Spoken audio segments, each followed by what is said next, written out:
ধনতেরাসের দিন সাধারণত সোনা গয়না নতুন বাসনপত্র বা যানবাহন কেনা অত্যন্ত শুভ বলে মনে করা হয়। লক্ষ্য করে দেখুন, আমি কিন্তু বললাম সাধারণত এবং মনে করা হয়।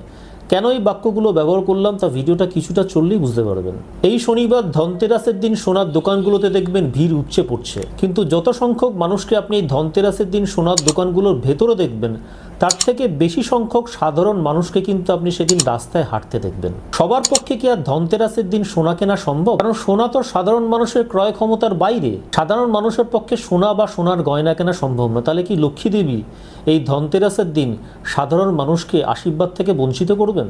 মা লক্ষ্মী কি তাদের প্রতি সদয় হবেন না? তারা কি মা লক্ষ্মী বা ধন দেবতা কুবেরের ভালোবাসা আশীর্বাদ থেকে বঞ্চিত হবেন? ধনতেরাসের দিন যারা সোনা কিনতে পারবেন না, যাদের সোনা কেনবার মতো আর্থিক সামর্থ্য নেই, তাদের প্রতি কি মা লক্ষ্মী সদয় হবেন না? তারা কি মা লক্ষ্মী বা ধন দেবতা কুবেরের আশীর্বাদ থেকে বঞ্চিত হবেন? মজার কথাটা কি জানেন?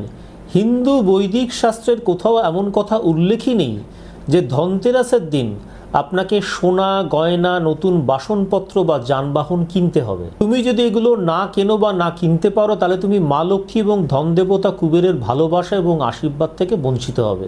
আজীবন দরিদ্র অর্থাৎ গরিব থেকে যাবে।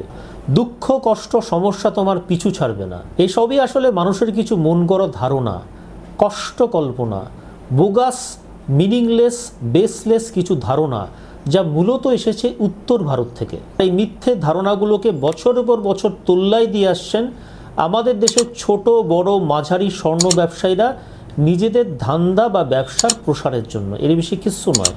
তাহলে হিন্দু বৈদিক শাস্ত্র এক্ষেত্রে কি বলছে? আমাদের হিন্দুতে যতগুলো পুরাণ গ্রন্থ রয়েছে তার মধ্যে একটি পুরাণ গ্রন্থ হলো বৃহৎ ধর্ম পুরাণ। অনেকে আবার এটাকে উপপুরাণও বলে থাকেন। সেই বৃহৎ ধর্ম পুরাণের 135 নম্বর অধ্যায় নির্দিষ্টভাবে বলছে, ধন ত্রয়োদশীর তিথিতে যে ব্যক্তি অন্ন বা বীজ দিয়ে মা লক্ষ্মীর পুজো করেন তার দারিদ্র নাশ হয়। ধনতেরাসের দিন সোনা গয়না নতুন বাসনপত্র বা যানবাহন কেনার কথা কিন্তু শাস্ত্রের কোথাও উল্লেখ নেই।